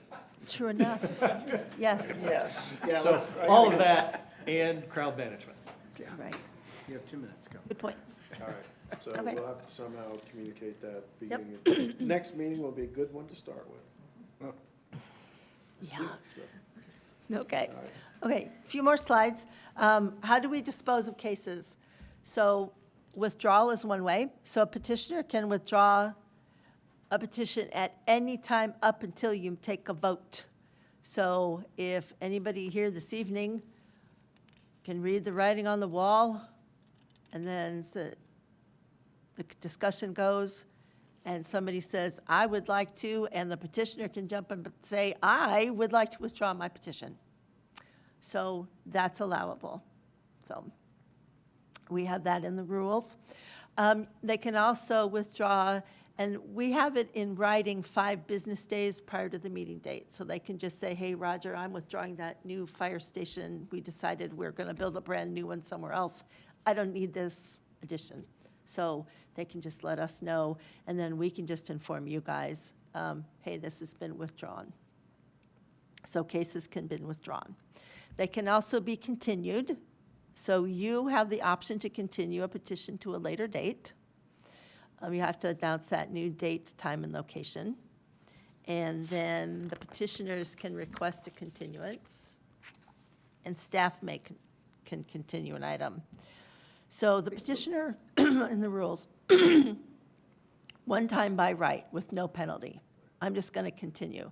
No penalty means they don't have to renotice. We just announce at the meeting, this case has been continued.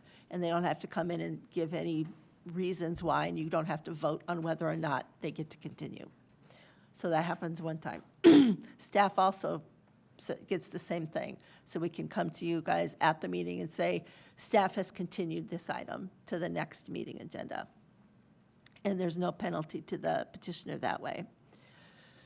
And then the commissioners can say, I think we need a little more information. I'm going to request that I move we continue this item to the next meeting agenda.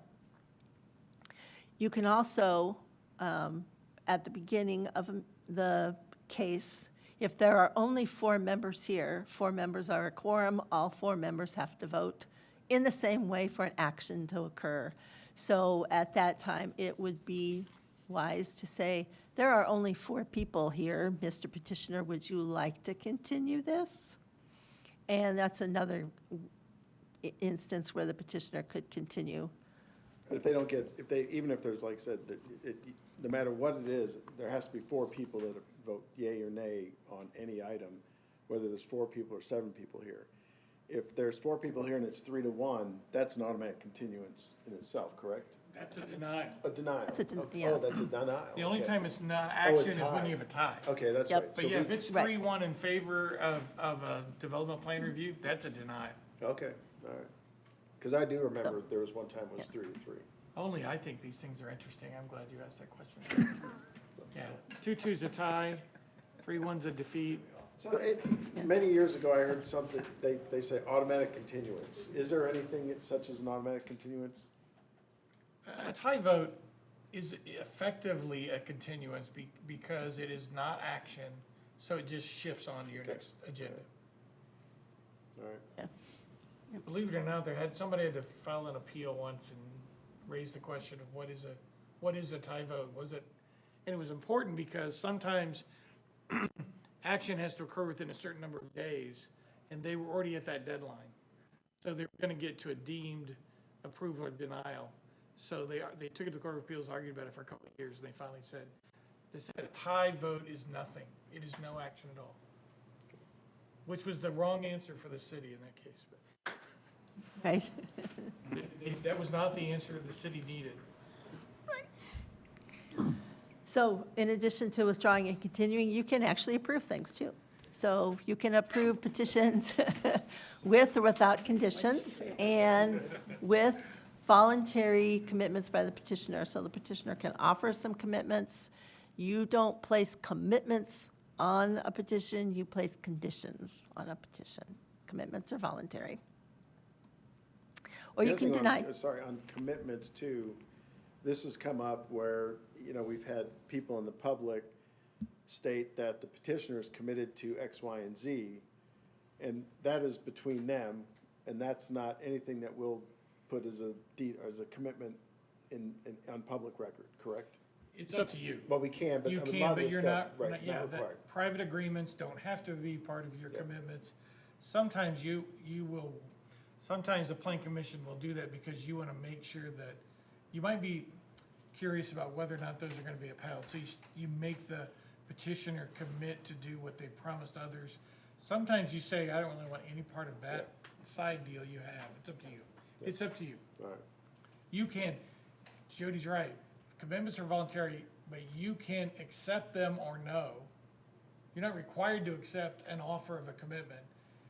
But if you're imposing something, that could be a condition, so they could bring their commitments in, and you could say, I'll tell you what, we're gonna impose a condition that you put that private agreement in writing and you submit it as part of the commitments. Okay. Which means, I don't know, what you have then, a commitment with, inside a condition, inside of Enigma, I don't know, but you got something. Great. Okay, I think you have to just use your judgment on that. yeah. You can also deny petitions, so we all love doing that. And then there's the infamous no recommendation. So this happens on rezones and text amendments. So how we arrive at a no recommendation is first, we make a motion favorable or unfavorable, whichever one that is. If you don't get a majority for that first, then you move to the second motion. It's not automatically, okay, I move we forward this with a favorable recommendation. We get a second, and we don't get enough to move that forward. It's not an automatic no, it's not an automatic no recommendation, because you have to move to that second motion. And that second motion is the opposite of the first one. And then if you can't arrive at a decision, obviously nobody liked it, nobody hated it, that's the official no recommendation. So you don't need to make a motion. I make a motion that we recommend no recommendation. So. I actually do have a question on this, although we lived it in some way. So the first motion is to approve something with no conditions. The second motion is to approve something but with conditions. Does that satisfy this tree? That can then be sent with no recommendation? So you're talking two different things. Okay? So this is only for rezones. Zones and text amendment. Yeah, the first Thank one you. was the condition, yeah, for the regular petitions. So- Understood.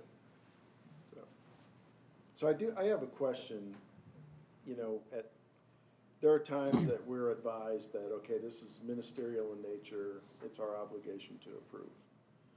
Well, we've had those where people have still, it's 6-1, but, they get approved. What would happen if, just curious, if there's 4 of us, and it's ministerial in nature, and all of a sudden somebody votes against it, it's 3-1? I'm just kind of curious. Yeah, your ordinance has a little wiggle room. Okay. So on the DPRs and some of the items that are thought to be ministerial in nature, and I use those words all together, ministerial in nature, that doesn't mean you don't have to think about it. So I wouldn't be worried as long as, I think it would be helpful if the person voting against it articulated why. And I would also hope that they relied on that part of the ordinance that says, hey, use your judgment. The best example is this consistent with the comprehensive plan? Well, and Brad's made a note of this before. That's pretty broad, and it's really subjective. And sometimes the comprehensive plan promotes interests that would seem to be in conflict with one another. And so I would just say latch onto that as best you can and make findings. So I'm not as worried about that, Okay. but I do think that if you're gonna vote no on anything that is ministerial, please state your reason and cite the facts that concern you so that we're better protected. Okay. Good question. Is there a legal basis for the voting one way, voting the other way, or making a motion one way, making a motion the opposite way? Or is this just a choice that we have before we get to unfavorable? We have to make some sort Or of no recommendation. So, Under the statute, you ought to text amendment or rezone. You could come right out of the box and say, I'm gonna make the first motion, Mr. France, and I move we make no recommendation on this. No reason you can't do that. The statute says you can give it a favorable recommendation, an unfavorable recommendation, or no recommendation. And I have seen planning commissions do that when something is being proposed and they don't want to do either one. They think it's such a bad idea, usually is how this works. They just, they do it. Now, it tends to be when you get to an impasse, you're stuck with it, which is what Jody is describing. But I saw once where it was such a controversial topic that they did not want to address, and that was the first motion, and it passed unanimously. And they said why. They said, we don't think this is a good idea for the town to even be addressing this.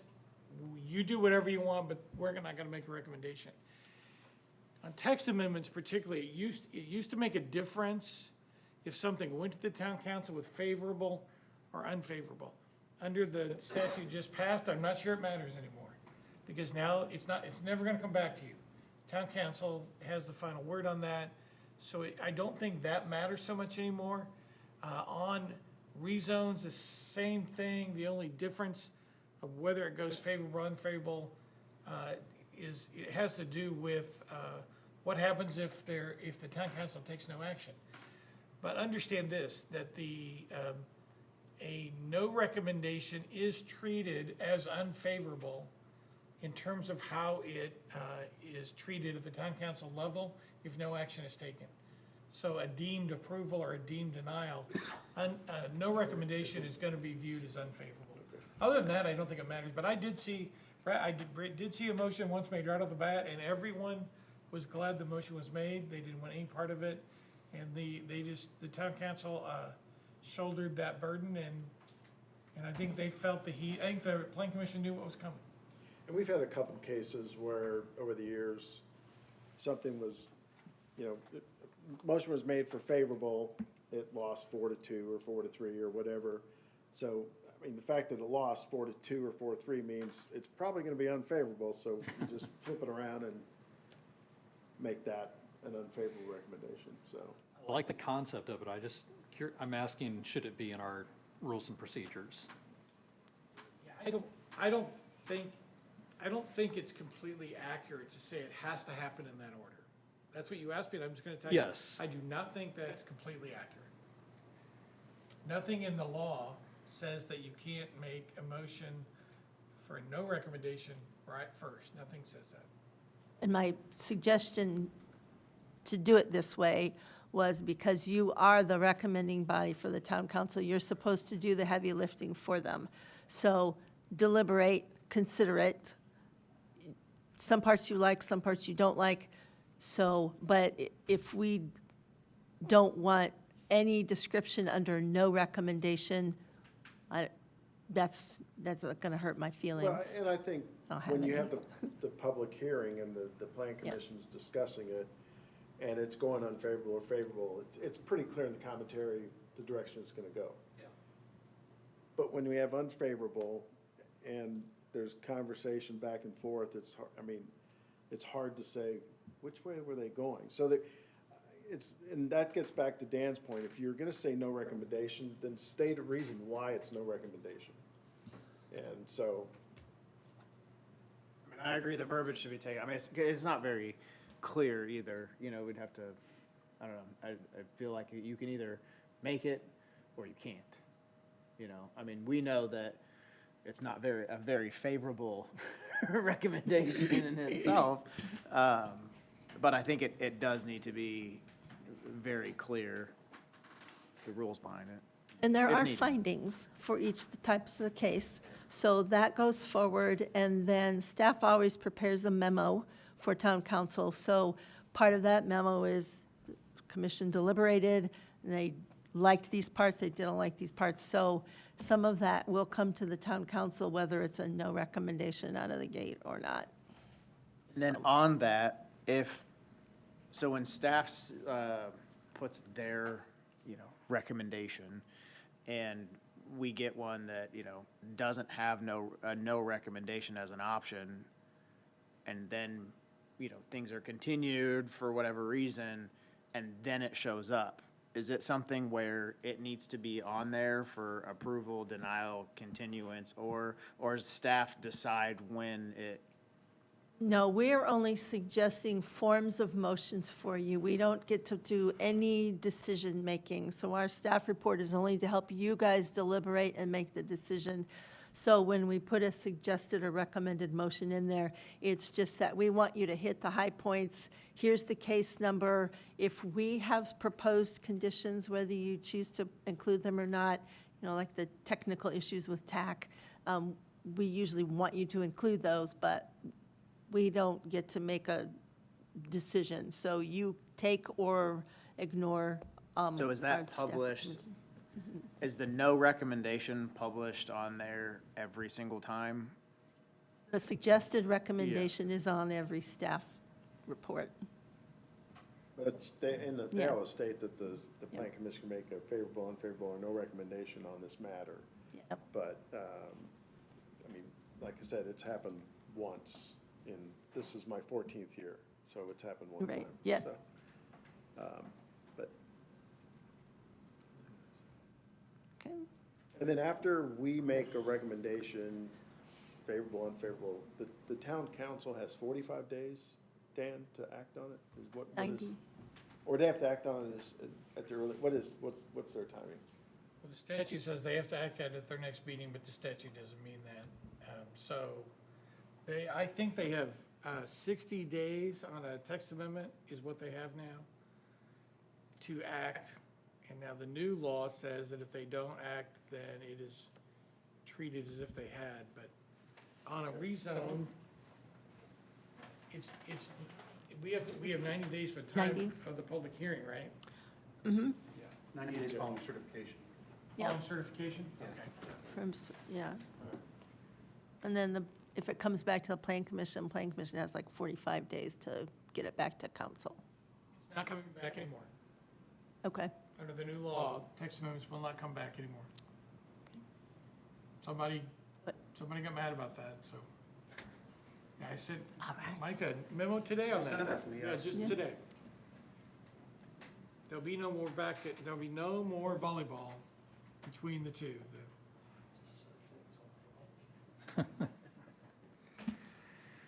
One other thing that might come up on your agendas, if you guys want to move forward with this, is a consent agenda consideration. So that idea has not been fleshed out, but I think Mike is going to talk about that a little bit this evening. But, so there might be a consent agenda where you, like, I move we approve the consent agenda, or you can pull items off the consent agenda. But I have a couple more slides, and then Mike can talk about the consent agenda. So along with the rules on the processes, there's rules on conduct. So we've already covered ex parte recusals. I know you've heard this before, but if you have a direct or indirect financial interest or a bias on a particular petition, you should recuse yourself. Just say, I'm recusing myself, and get up and leave the room. We'll bring you back for the next bit of the show. There's quorum and voting. You have to have at least 4 members present to conduct business. If only 3 of you show up on Plan Commission Day, we're all like, whoo, night off. But then everything's continued to the next month. So some best practices. Discuss the criteria. There are criteria for every single type of case that you see, and we discuss them in our staff reports, and we put them on the findings of fact sheet that you all sign. So please discuss those when you're making your deliberations. Make clear motions. I know you guys do a real good job at this, even trying to follow the case and like, okay, so-and-so added this and he added that and we talked about that. And then somebody's like, I've been making notes, I'd like to make a motion. And I was like, oh, that's a good motion. So you guys are really pretty good about this. And then just a personal plea, speak into the microphones at all times. When you've closed the public hearing and you're discussing the case, don't sit back in those big comfy chairs of yours and go, I don't know, Raj, what do you think about this one? I don't like the ginkgo trees. Should we make them change the ginkgo trees? Have that discussion in the microphone on the record for the public and Jody to hear. So that's it for me. So thanks. Really good discussion tonight. We'll make some changes and get them back to you. I have one question about the withdrawals that you had mentioned.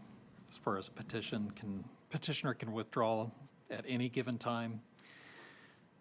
If we're going to vote no, and that's the direction it's heading, what's their advantage for withdrawing prior to that vote?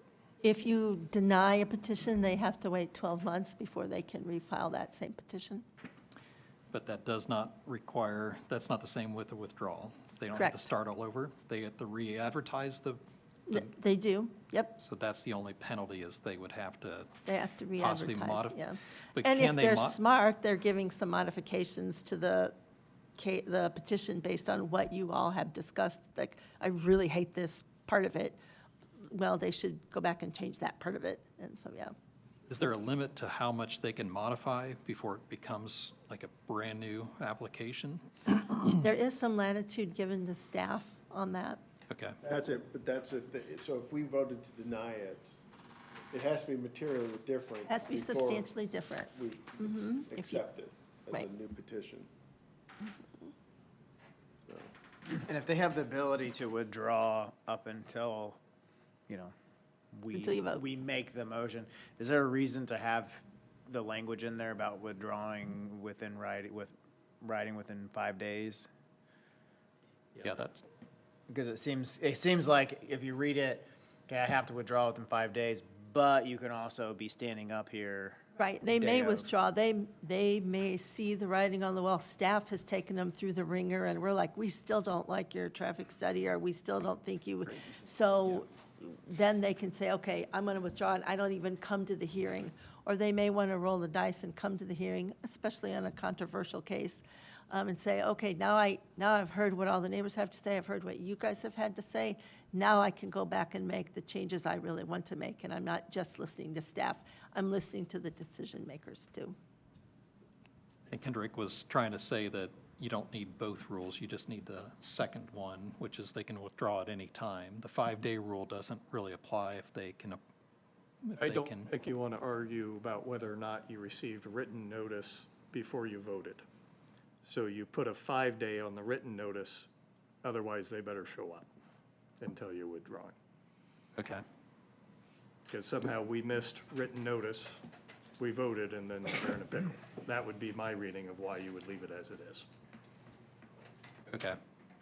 Yeah, if there's a practice, does that happen that much? I mean, in your experience? no, Dave? I've never had one withdrawn in front of us.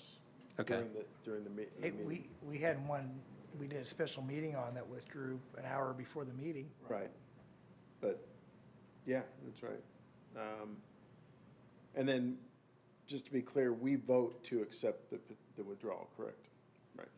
Yeah, but by rule, they have a right to do that. I'm talking into my mic, Jody. By rule, they have a right to appreciate do you. that. Your voting is just a formality Okay. to clear your agenda. And Josh is right. The reason, there used to be a rule that they couldn't withdraw, which is, my view is that's like the other team wants to make an out for you, let them. But the 5-day rule, the reason that was retained was exactly because we thought, we'd like to let you all know not to come to that meeting if that's the only reason you were coming to the meeting, and that, putting that onus upon the developer to give us that notice, they might actually do it, and help us out, especially if there's a special meeting or something like that. Then the other rule is really one which, again, we think the petitioner should have the right to go and regroup, and if they can make it better and take what you said and bring it back to you 6 months later, and it's good for the town, we want people to have that right too. So it seems like two rules that conflict, but the thinking was about two different things. Well, I think the one is gonna be based upon conversation with the staff. And as we see on a regular basis, there's a lot of stuff that is meaningful to the plan commission members that can come up in the meeting that can affect the judgment of the petitioner that is new and, different than what they've stated. Can we write the second rule to just say that they can withdraw before the plan commission? So it's either by 5 days out or, at the plan commission meeting. Because again, if they verbally say they're done after, 1 day before, the public still is going to show up, and that's not going to get noticed. So at least have them have to face the crowd that showed up and verbally say that I'm withdrawing this. And maybe they'll explain why, whatever, but that between the meeting and 5 days before the meeting seems kind of wrong for them to withdraw. When and you put 5 days, because typically it's about 5 days out when you put the final agenda up online with all the docs. Okay. I don't know, just a thought, but I'd rather they face the folks that made the effort to come out here and tell it to them to their face.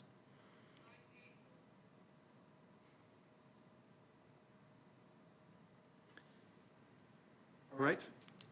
Talk a little bit about development plans.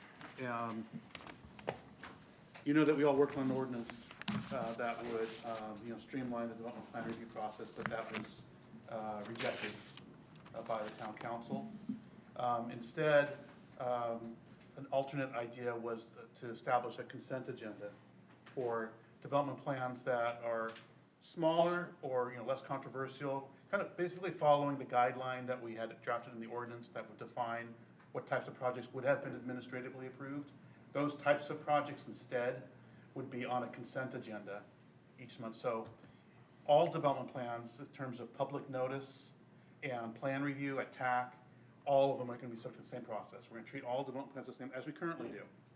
They're all subject to plan review, they're all subject to TAC review. However, those projects that, I'm going to use the term smaller, but we'll define that in the rules of procedure, as we discussed in the previous ordinance, those items would be placed on a consent agenda, and with a memo, a staff memo, instead of a full-blown staff report, it'd be an abbreviated staff memo that would summarize the project very briefly. It's probably a half page to 1 page, perhaps at the most, summary of the project, and explain why the project qualifies to be on consent. This would be part of your packet. This would still be part of the links on the agenda would lead the reader to that same information. Just like all other projects, nothing's changing in that regard. It's all public information that would be available on the links to the agenda. But those items would appear on a consent list. And then at the meeting, you would decide whether to waive those or to approve those consent items, or if you wanted to pull one off. If you want to say, no, it's controversial, there's something on, it's one of those consent items that I want to talk about or have concerns about, or maybe someone in the audience speaks to you about it, says, hey, I'm really concerned about this project, and you may decide to pull the item off consent, in which case it would just take its place on the hearing agenda, and then when we would talk about that particular hearing item when we reach it on the regular list of projects. So for instance, tonight's fire department would have been on the consent agenda. Right, and that's a good example where there's still public notice. We're doing everything the same with these. Public's notified that there is an item or a project at the firehouse on tonight's agenda. If someone shows up, you can decide whether, to talk about it. You can decide whether it ought to come off consent. Or you can just, you can approve all of those consent items in one fell swoop. If you're comfortable with that, and maybe 2, 3, 5, who knows how many consent items there might be.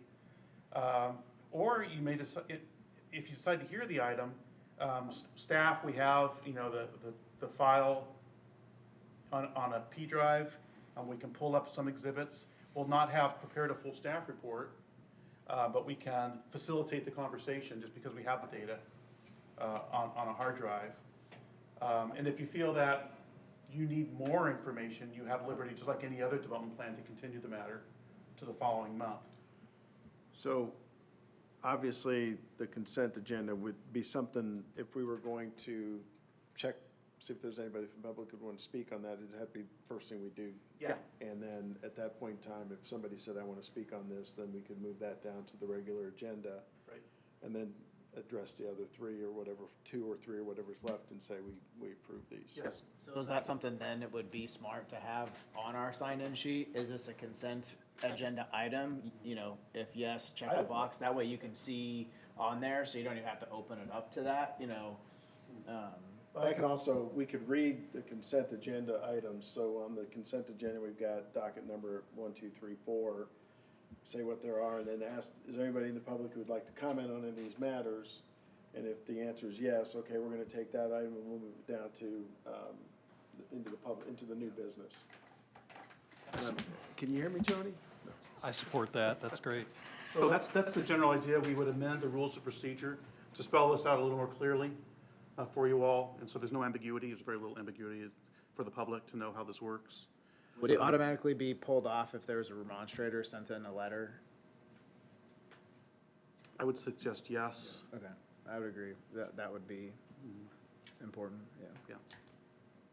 Well, and I think because of the nature of these things, I don't know if we need to have the full-blown staff report that probably will speak intelligently, on this one, because in their opinion, it's pretty straightforward, so I'm not too concerned about that. If we continue one of these, let's say we open it up, put it on the agenda, we decide to continue it to the following month, can we request a full staff report at that time? Okay. I think that would go almost without saying. It's going to be Okay. a hearing item, we'll do the full staff report. So this is kind of a hybrid of staff just dealing with them and the, people wanting us to have everything in front of the planning commission. So I think it's a good I compromise. like it, and I mean, it would have saved town staff from sitting here for an hour and a half. So we'll draft that into the rules of procedure and present that to you, probably next month. Well, Mike, maybe September, next month. question for, question for Mike. Does the agenda, the order of the agenda, is it based on the order that things are submitted? Or how does that get? Yes. Is it, because I thought that there were categories at first. That's the old set of rules. Oh, The okay. new Okay. rules, we've just been putting them on as they've been submitted, because when they are filed is when a docket number is assigned. So the previous rules did set a sequence based upon petition type. Okay. But that is no longer in play. My question then is, if we know we've got something that's really going to be a long agenda item, and we have something later that's going to likely be short, do we have that ability to Yes. Yeah, we've done that move before. things? Yes. Okay. So I just we would didn't- still I just put didn't them want to in chronological or sequence order, but you can decide if you want to move items. And that's something that's normally done kind of in the pre-meeting of. Yeah, we can identify, I mean, I think we did it just 3 or 4 months ago, we moved somebody up, and so they could clear, didn't have to hang around for the full conversation. Which would also in the future be covered by the consent items as well, so. Cool, that's great. Like I said, next month will be a full agenda. There's probably a couple items that will have decent discussion, but a lot of them are pretty straightforward, is based upon my view of it. So, but I think we prepared for an extended meeting. Suspending the rules, huh? Yes. Can that be the first agenda item?